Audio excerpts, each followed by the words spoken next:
கர்நாடக பாரதிய ஜனதாவைச் சேர்ந்த 14 எம்எல்ஏக்கள் ராஜினாமா செய்த தகவல் தனக்கு வரவில்லை என்று கவர்னர் பரத்வாஜ் தெரிவித்துள்ளார்.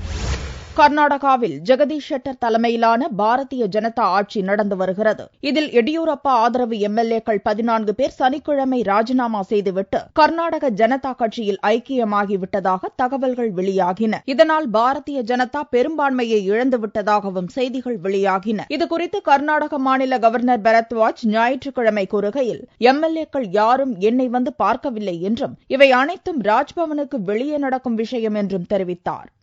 I have already told you that no political party has given any information to you on resignations, and these people also have not approached me.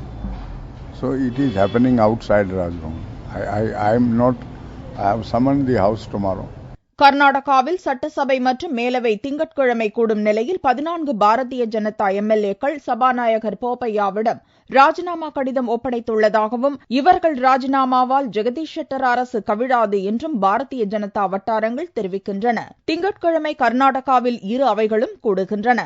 இதில் கவர்னர் பரத்வாஜ் உரையாற்றுகிறார். இதையடுத்து கர்நாடக அரசியலில் பரபரப்பு ஏற்பட்டுள்ளது.